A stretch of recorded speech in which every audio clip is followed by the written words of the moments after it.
Assalomu alaykum. Ko'rib turganingiz Bor Gap Podcast YouTube kanali. Futbol olamidagi eng so'nggi yangiliklarni biz bilan kuzatib boring. Kanalga obuna bo'ling, like bosing, izohlarda o'z fikringizni yozib qoldiring.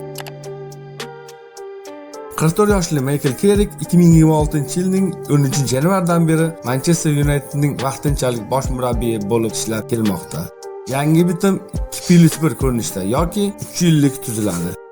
Carrick bunga rozi va kelishuvga imzo chekadi. Manchester United APL turnir jadvalida 65 ochko bilan 3-o'rinda ketmoqda. Va nihoyat Michael Carrick Manchester United doimiy bosh murabbiyi etib tayinlanadi. Bu haqda taniqli insider Fabrizio Romano xabar berdi. Bilasiz, teletranslyatsiyalar katta biznes va doim El Clasico telekanallar uchun yaxshigina foyda keltirgan.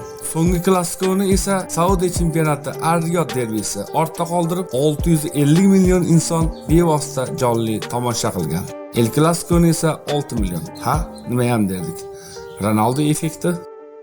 Real Madridda muammolar davom etadi. Kylian Mbappe jurnalistlarga bergan intervyusida men uchrashuvga tayyor edim. Nimaga uchrashuv boshidan maydonga tushmaganimni murabbiydan so'rang. U meni 4-hujumchi bo'lishimni, asosiy tarkib uchun kurashishimni aytdi. Bunga javoban Alvaro Arbeloa: "Men murabbiy ekanman, men xohlagan inson maydonga tushadi. Sizningcha kim haq?" Bu haqda izohlarda yozib qoldiring. Kanalimizga obuna bo'ling, bizni kuzatishda davom eting.